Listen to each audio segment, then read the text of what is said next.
ഇടുക്കി ഗ്രാമ്പിയിലെ കടുവയെ മയക്കുവെടി വെക്കാനുള്ള ദൌത്യം പുരോഗമിക്കുന്നു. ഇന്ന് രാവിലെയോടെയാണ് ദൌത്യം പുനരാരംഭിച്ചത്. വെറ്ററിനറി സർജൻ ഡോക്ടർ അനുരാജിന്റെ നേതൃത്വത്തിൽ ഇന്നലെ വൈകിട്ട് 4 മണിയോടെയാണ് കടുവയെ മയക്കുവെടി വെക്കാനുള്ള നീക്കം നടത്തിയത്.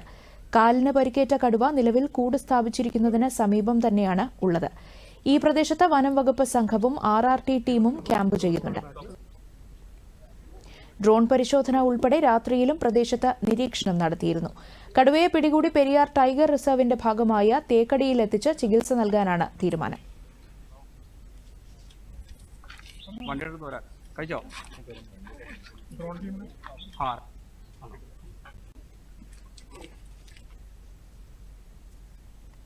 കൂടുതൽ വിവരങ്ങളുമായി രതീഷ് കൃഷ്ണ ചേരുന്നു.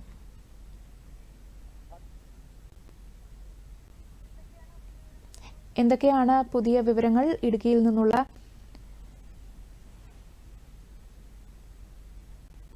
ഇന്ന് രാവിലെ 7 മണിയോടെയാണ് രണ്ടാം ദിവസത്തെ ദൗത്യം പുനരാരംഭിച്ചത്. കടുവയെ മയക്കുവെടി വെച്ച് പിടികൂടാനാണ് ഉള്ള ദൗത്യം പുനരാരംഭിച്ചത്. എന്നാൽ ഇപ്പോൾ നിലവിൽ താൽക്കാലികമായിട്ടൊരു പ്രതിസന്ധി ഉണ്ടായിരിക്കുകയാണ് ഈ ദൗത്യത്തില്.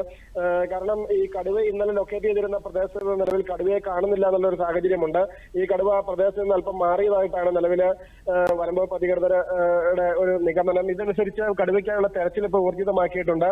3 ടീമുകൾ ആയി തിരിഞ്ഞാണ് നിലവിൽ കടുവയ്ക്കാനുള്ള തെരച്ചിൽ ആരംഭിച്ചിരിക്കുന്നത്. RRT ടീം, അതുപോലെ തന്നെ ഒരു ടീമിന്റെ കൂടെ സ്നിഫർ ഡോഗ് ഉൾപ്പെടെ ഉള്ളവയുണ്ട്. ഇത്തരത്തിലുള്ള ഒരു നിരീക്ഷണമാണ് ഇപ്പോൾ നടത്തിക്കൊണ്ടിരിക്കുന്നത്. ഈ കടുവ ഈ കഴിഞ്ഞ ദിവസങ്ങളിലൊക്കെ തുടർന്നിരുന്ന ചെറിയൊരു അരുവിക്ക് സമീപമാണ്. ഇവിടെ നിന്നും കടുവ മുന്നോട്ട് നീങ്ങിയതായാണ് നിഗമനം. ഏതാണ്ട് ഈ കഴിഞ്ഞ ദിവസം കടുവയെ കണ്ടിരുന്ന പ്രദേശത്ത് 500 മീറ്റർ അകലേക്ക് ഈ നിലവിൽ സ്നിഫർ ഡോഗ് നിലവിൽ നീങ്ങുന്ന ഒരു സാഹചര്യമുണ്ട്.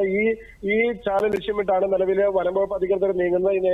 ഇന്ന് എന്ത് വിധേനയും കടുവയെ കണ്ടെത്തി പിടികൂടാനാകുമെന്നുള്ളൊരു പ്രതീക്ഷയിലാണ് നിലവിൽ വനംവകുപ്പ് അധികൃതർ മുന്നോട്ട് നീങ്ങുന്നത്. ഇതിന് മുന്നോടിയായിട്ട് ഈ പ്രദേശത്ത് ജില്ലാ ഭരണകൂടം നിരോധനാജ്ഞ ഉൾപ്പെടെയുള്ളവ പ്രഖ്യാപിച്ചിട്ടുണ്ട്. കാരണം ഈ കടുവയെ പിടികൂടുന്ന അല്ലെങ്കിൽ ഈ ദൗത്യം നടക്കുന്ന സമയത്ത് മറ്റാളുകളൊന്നും ഇവിടേക്ക് വന്ന് വരാതിരിക്കാനുള്ള ഒരു മുൻകരുതലൊക്കെ എടുത്തിട്ടുണ്ട്. അതുപോലെ തന്നെ വലിയ പോലീസിന്റെ സന്നാഹവും ഈ പ്രദേശത്തുണ്ട്. നിലവിൽ ഈ പ്രദേശത്തുള്ള ആളുകളോട് ലയങ്ങളിൽ നിന്നുള്ളവരോടും വീടുകളിൽ നിന്നും മറ്റും പുറത്തിറങ്ങുമെന്ന് കൃത്യമായ നിർദ്ദേശം നൽകിയിട്ടുണ്ട്. ഇന്ന് എന്തായാലും കടുവയെ പിടികൂടുമെന്നുള്ള ഒരു തീരുമാനത്തിൽ തന്നെയാണ് വനംവകുപ്പ് അധികൃതർ തുടരുന്നത്. കടുവയെ പിടികൂടി കഴിഞ്ഞാൽ ഇവിടെ നിന്നും പെരിയാർ ടൈഗർ റിസർവിൽ എത്തിച്ച് ചികിത്സ ഉൾപ്പെടെ ലഭ്യമാക്കുന്നതിനുള്ള തീരുമാനവും ഉറപ്പാക്കിയിട്ടുണ്ട്. കാരണം കടുവയുടെ പിൻകാലുകൾക്ക് പരിക്കേറ്റതായിട്ട് കഴിഞ്ഞ ദിവസം നിരീക്ഷണത്തിൽ നിന്ന് വ്യക്തമായിരുന്നു.